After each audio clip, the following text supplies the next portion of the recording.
Greetings and welcome to Live from Caid. Tonight's special guest is the Kingdom Seneschal of Caid, Sir Eronric of Devon. And featuring a live performance by, well, me, Master Beorn of the Northern Sea. Also, pulling double duty as your announcer. And let us not forget our charming host, Master Laertes McBride. Well, greetings and good evening. I can't think of the last time I was actually called charming, but I'll take it. Hey, I hope everyone's having a great week. Thank you for tuning in tonight. We have a really good show. And even with Eronric on it, it's going to be a great show. I can see his reaction down below my screen. So let's get a couple of the housekeeping things out of the way, and then we'll bring Bjorn in. So just a reminder, Royal Thursday will actually be Royal Friday this week. It'll be on at 7 o'clock Friday evening, the 15th, not on this Thursday. A couple of reasons. One, that is a date that the local and state authorities have kind of set for more guidance on what's going on going forward. And that's also the date the Great Western War Stewards had set up to have more information on what's going forward with that event. So this week only, Royal Thursday is now going to be Royal Friday. And then on that same note, online court, the next Royal Court is going to be happening on Sunday, May 24th at 4 p.m. Announcements will go out on the Kingdom of Caid Facebook group with the Zoom link and such as we get closer. So be sure to tune in for that. And with that kind of housekeeping stuff out of the way, let's bring in my compatriot, Master Beorn. He'll be here in right now. Hey, Bjorn. How are you? Doing well, thank you. You know what? You seem a little sync out of me, so I'm going to hide you and bring you back. Let's see if that fixes that. And let's try that again. All right. Is this any better? That's so much better. Well, it looks like you're not a bad ventriloquist act. So, you know what? Before we get into some other stuff, let's just talk about last week's show when we had Master Beorn and Mistress Flavia. For those that were watching it live, we did have a little technical hinky stuff that was going on. So the following day, we did a pre-recorded interview with them and have posted it on the Kingdom Caid Facebook group. And if you did not see the episode at all, we edited it into the episode and it's on the Live from Caid Facebook page. So be sure to check out either of those locations of the interview because there's some fascinating stuff with them. They were great guests, weren't they? They were absolutely fantastic. And it's really good to hear that history of Caid and of the SCA from folks who were actually there. So it was for historians, as many of us are, it was absolutely wonderful. Yeah, and they're such nice people, and they've been involved, as I said in the interview, in so many aspects that have touched me personally over my life with Star Trek and their support for that, and the SCA and building the structure that we enjoy now. They're incredible people. They really are. The other thing I want to talk about is all the dance and brush videos that have been going across. Have you seen a bunch of those? I have. I've been watching those as they pop up. They show up on the Society for Creative Anachronism Facebook page, in addition to whatever YouTube channels they're on.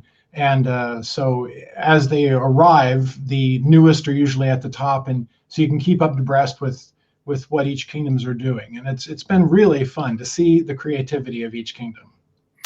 Yeah, two things I've learned from them. One is there's some really good dancers in some of the kingdoms, and there's a lot more puppets out there across the known world than I was aware of before this type of challenge. I have to confess, I had not realized there was quite that much puppetry going on in the society. Usually when I see puppetry in the SCA, it's at tent walls at wars. So anyway, on that note, that's our shadow shows. One last thing before we get to your arts and sciences kind of highlights. Speaking of arts and sciences, as you people have been watching, this is our 7th show, as a matter of fact. We like to highlight different bards, whether it's singing or dancing or telling stories. And we would love to highlight some more bards here in the kingdom. So if you're interested in appearing on the show and sharing your talents, or if you have someone you would love to see on this show, you can send me a direct message or you can even send an email to livefromcaid@gmail.com. It's up on the screen right now with some suggestions, or even put some comments. I'm looking at the comments that on my last thing I've said in the Facebook chat for this, and we'll reach out. So I think that'd be a great thing. Now, speaking of arts and sciences, Beorn, you have some suggestions for us? I do. I have two websites, two web pages, if you will, for this week. The first one that I wanted to talk about is the official school in England of the School of Historical Dress. The school's motto is anything anyone ever wore. The aim is to promote the study of historical dress, including non-Western cultures, which is rather nice, by using primary evidence, in particular textile remnants and actual garments. If you like Janet Arnold, if you like Jenny Tirmani, then you're going to love this website. It has a lot of fantastic information and some really good videos on the construction techniques and how they go about recreating some of the various extant pieces that we have. And for the second, what I wanted to talk about was a lot of folks have been there, some of us haven't, but we know about it. It is the Louvre Museum's official website. And in particular, the one that we have listed is the English language version, although if you want to practice your French, just go to the original. This is navigating through this website, shows some of the absolute pinnacle of artistry that's ever created. Right now, there's a web exclusive on that is a very high resolution pan and scan of the Mona Lisa. It's very much worth a look. And those are the two websites that we have for this week. Well, that's awesome. I've never been to the Louvre, so it would be a good opportunity just to virtually be there. So I have to say, I was looking at the Mona Lisa up close, and of course you're seeing the cracks from the tempera and the detail on the embroidery on the neckline or across the sleeve. I had never really seen it that close because I had not been there before myself either, and it is really fascinating to be able to get that close. All the customers who like that period of time, that's definitely something I think they'd enjoy really getting close and taking a look at. Oh, awesome. So thank you for those recommendations. And now let's talk about who our first guest is today. So who's our first guest? We have our Kingdom of Caid Seneschal, Sir Eronric of Devon, who will be joining us today. And we're really looking forward to some of the information he's going to be presenting to us about how we're navigating through things right now. All righty, so I'm going to say goodbye to you for a moment, my friend. And let's bring in Sir Eronric. And he's coming right about now. Hi, how's it going? Oh, I have you muted. I'm terrible about that. People should do a poll whether or not I'm going to have them muted when they come in or not. Well, let's try that again. Good evening. Good evening. Oh, my gosh. So I want to thank you for coming on the show today. People wanted to hear from the Kingdom Seneschal about what the position is, your experience in performing the duties of it. And there were some questions about the position. So I thought it'd be a great opportunity for you to come in and just kind of talk about really what the Seneschal does at the Kingdom. Okay. Yeah, sure. John the Bear Killer was on a few weeks ago. He was a great guest. He talked a little bit about the position. Basically, the way I look at it is you're kind of running things behind the curtain. I handle most of the mundane, laborious, kind of boring stuff to make sure that everyone's having a good time.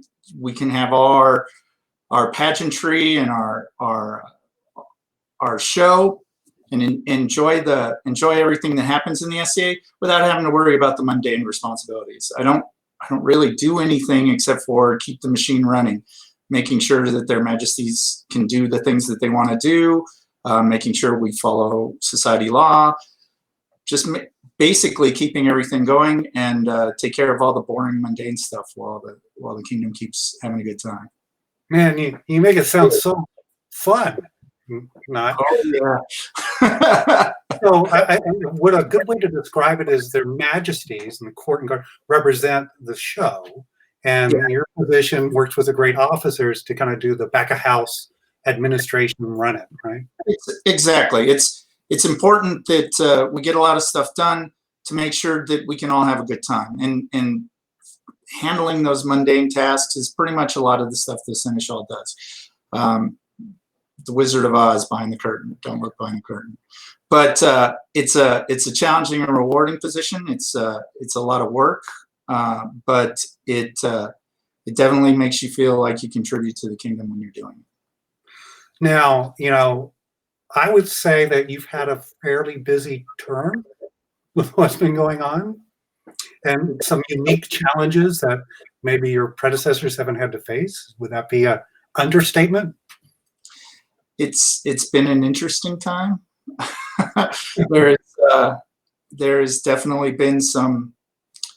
It's been busy. It's been busy, and that's just the lot you get. Some Seneschals have a great run, and nothing really happens, and then sometimes you got to be there when the kingdom needs you. I mean, no one suspects this type of stuff coming up, but at the same time, you have to keep it going.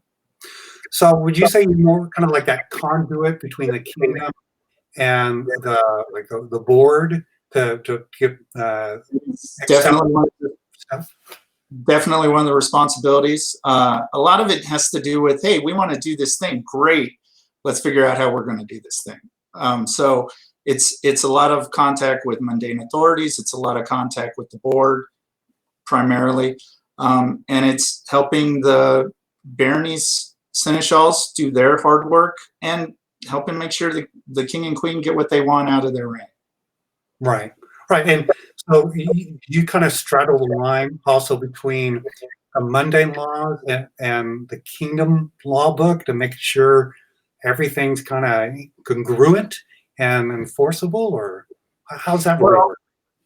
Well, mundane law is mundane law. We don't enforce mundane law. We don't. We make sure we're in line with mundane law and what we do, but we're, it's not anything we do doesn't affect mundane law at all. But we have to stay within the statutes of the bod and their direction, and kingdom law, depending on what we're trying to accomplish. So there's a lot of that goes on, but not as much as you'd think as far as that goes. Think of it as a production manager. You're overseeing a whole bunch of tasks going on, and you're just making sure everything is still moving forward. Now, how long's your normal term for the position? Normal term is 2 years. Okay, so you've been doing this how long? Almost a year and a half. Oh, so you see the light at the end of the tunnel? Sure. No, it's fine. Yeah, there's the first was a little difficult. There's times when it flies by pretty quickly. The last 2 months has definitely been challenging, and time has definitely slowed to a grind. Master Thomas did it for like 5 years, and he was able to pull that off. So yeah, I have some tenure left. I have a deputy. We're all good. I think deputies are important, believe me. Yeah. I know that. So, and I think one of your responsibilities too, it deals with Great Western War. You work directly with the war stewards. Is that correct? Yeah, I oversee that. The war stewards do the bulk of the work. Just like with any of my positions, I have a lot of great deputies that do a whole lot of work.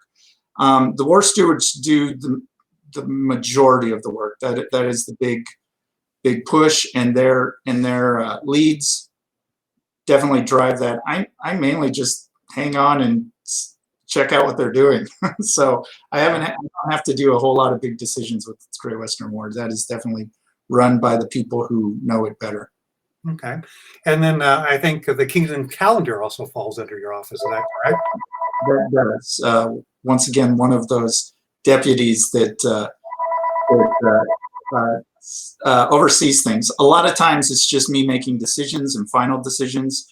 I don't want to take away from any of the hard work that all these other people do in those regards. You know what? I'm getting a call from my school district, and I'm going to mute that right now. Okay.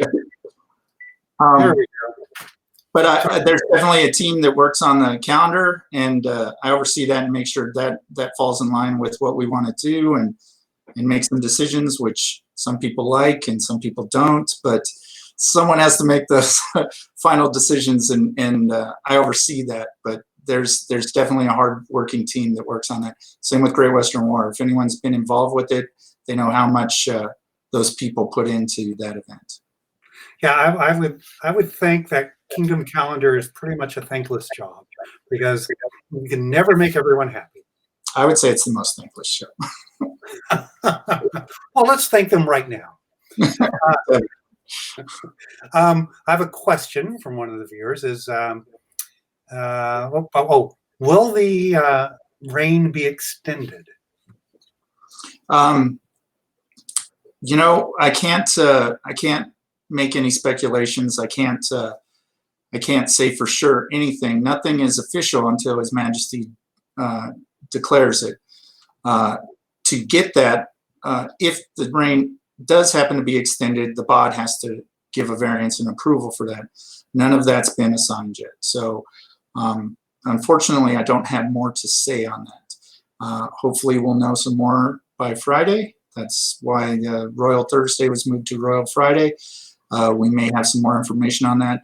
We're definitely looking to see what local and state authorities say, and try and plan for that. I mean, I can't tell you what's going to happen next week. Sometimes the type of actions and lockdowns are all over the place and change from hour to hour. I mean, the state comes out with guidelines, and then each county comes out with guidelines, and now each city is coming out with guidelines, and we're a pretty big kingdom. So trying to manage all that, there's a whole team of people working on it. We definitely have a whole lot of people, a whole lot of knowledgeable people working together and advising their majesties on actions.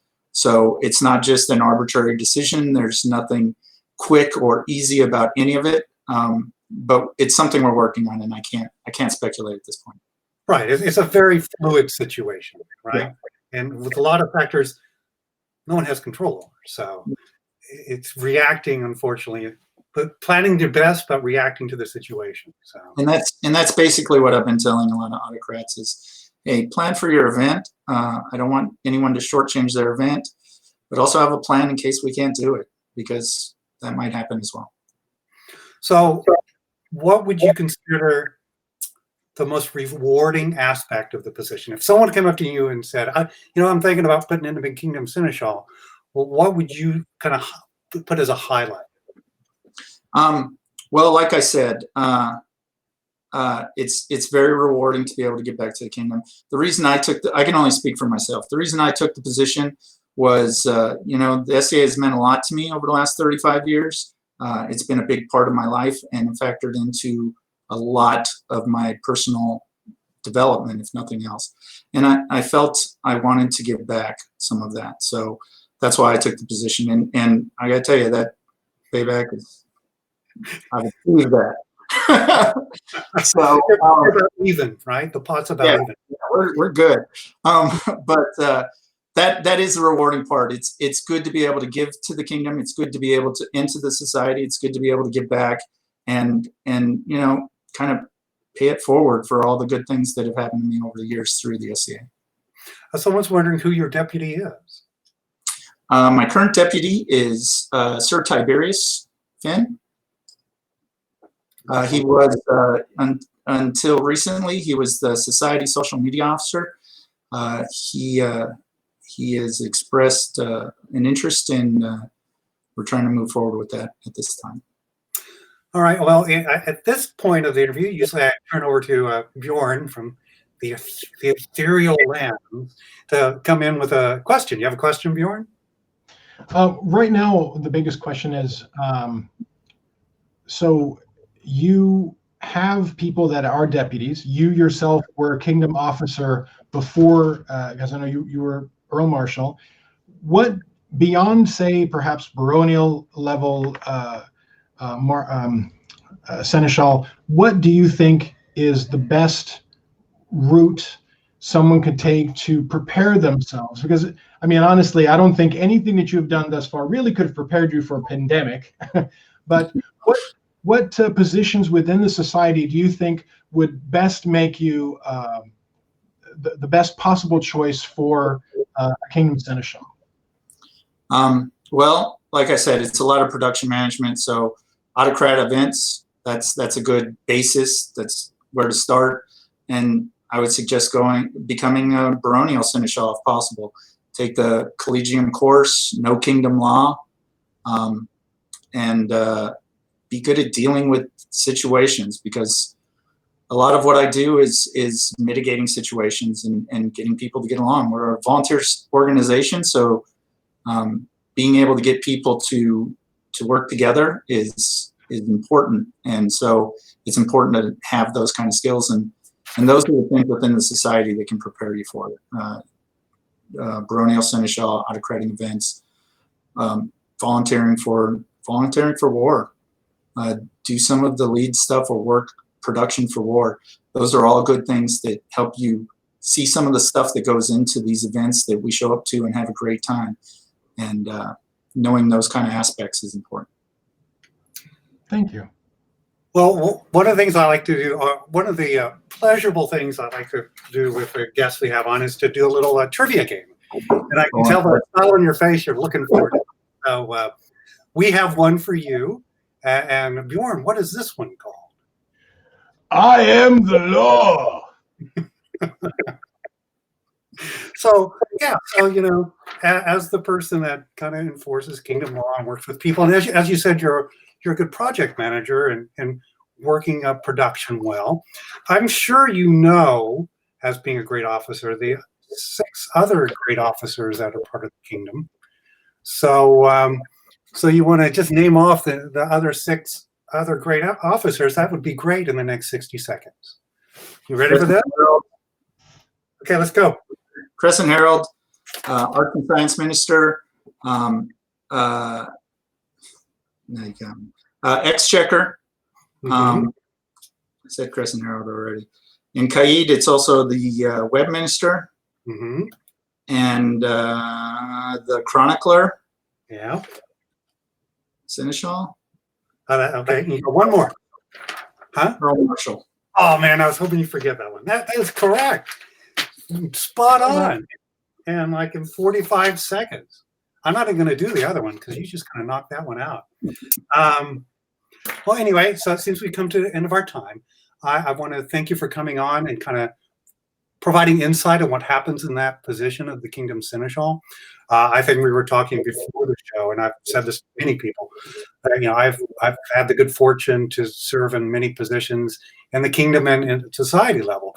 And there's one position I would never undertake would be the Seneschal, because it is so daunting, at least from my perspective, of what is the responsibilities and the time and the dedication that's needed for it. That position has so much of my respect, even all these years later, just everything that's taken. I just want to say thank you very much, and for everyone that's either in your position or even the baronial ones. Thank you very much for all the work that you do. I don't think people realize everything that happens in the Seneschal position. So thank you very much, and thank you for coming on tonight. Certainly, thank you. And I said this off screen, but I really appreciate this this show you guys put on. It's very informative. I've enjoyed them, and I think you're doing a good work for the kingdom. Thank you. Well, thank you very much. You have a good night. I'm going to send you away, and I'll bring Beorn back up. Have a good rest of your evening. You too. Hey, how about that? So that was a very good interview.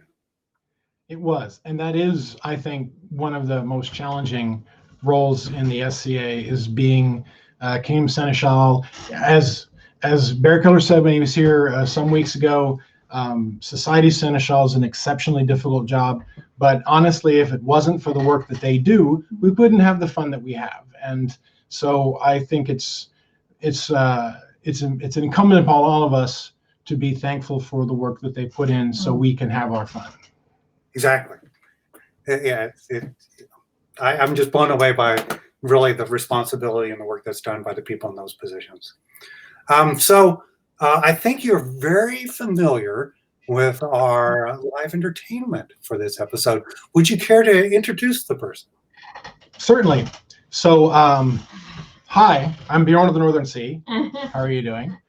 And the piece that I'm going to be performing for you is the first song I wrote in the SCA. And it actually has a little bit to do with social distancing, or lack thereof, I should say. In the mid-'80s, there was a relatively new show on NPR called The Thistle and Shamrock Hour with Fiona Ritchie. And it was this lovely woman from Southwest Scotland who started grad school in the United States and decided that she wanted to have Celtic music performed on public radio here in the United States. And so one of those days I got a chance to hear a song about a church that had gotten turned into a house of ill repute. And I thought, that sounds like a song I could sing at a fire pit. So I, not really knowing much of anything at that point in my life, I wrote the piece, and it was designed to be sung with an audience. And that's going to be challenging today because I won't be able to hear the audience, but the audience will be able to hear me. So at each beginning of the chorus, the O to start gets longer and longer and longer. So those of you that do choose to sing along, make sure you're taking a deep breath. But this is called What'll We Do with Dunwoody. And it's a song that was written about 35 years ago. So in keeping with the beginnings of the society 55 years ago, this was one of the first things I did. Ladies and gentlemen, Beorn of the Northern Sea. Ladies and gentlemen, before I begin, I want to remind you that I'm going to sing the chorus first so you hear what it sounds like. And then I'm going to be pointing at you to sing along with me. Oh, what'll we do with Dunwoody? What'll we do with Dunwoody? They hung their minister o'er a tree. And sure, and they'll go down below, low. And sure, and they'll go down below. Oh, Dunwoody, what a lively town. Most lively of all was Reverend Brown. He talked some of kindness and living just so, but he talked most of all about going below. Oh, what'll we do with Dunwoody? What'll we do with Dunwoody? They hung their minister o'er a tree. And sure, and they'll go down below, low. And sure, and they'll go down below. Ah, Dunwoody people, I'm talking to you. I'll have no more cussing and fighting and brew. He said, Lord, can you forgive him for living so loose? And the next thing you know, the Rev meets with a noose. Oh,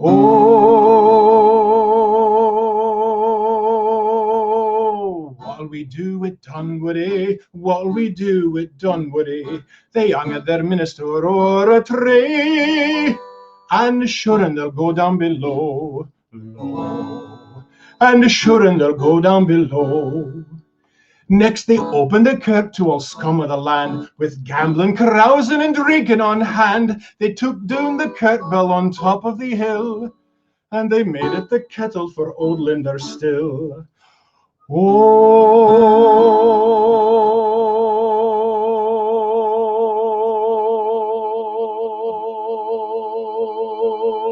what'll we do with Dunwoody? What'll we do with Dunwoody? They hung their minister o'er a tree.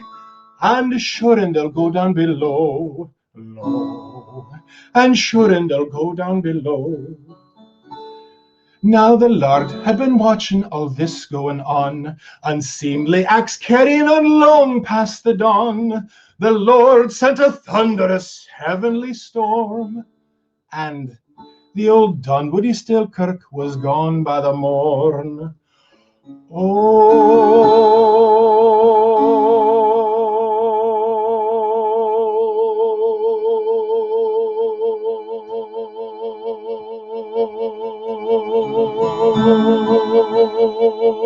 what'll we do at Dunwoody? What'll we do at Dunwoody? They hung the minister o'er a tree, and sure and they'll go down below, low, and sure and they'll go down below.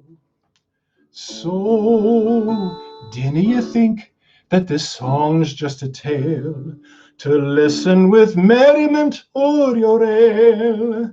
This story's a lesson for all you to see, that the Lord always bests o'er the devil in ye. Oh,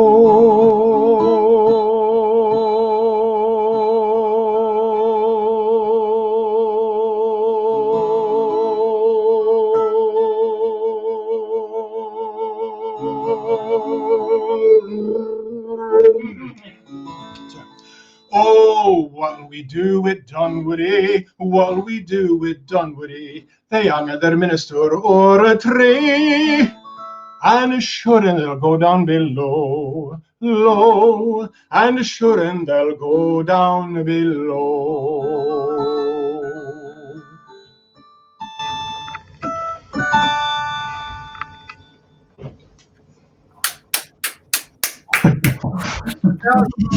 Oh my gosh, such an entertainer. Thank you.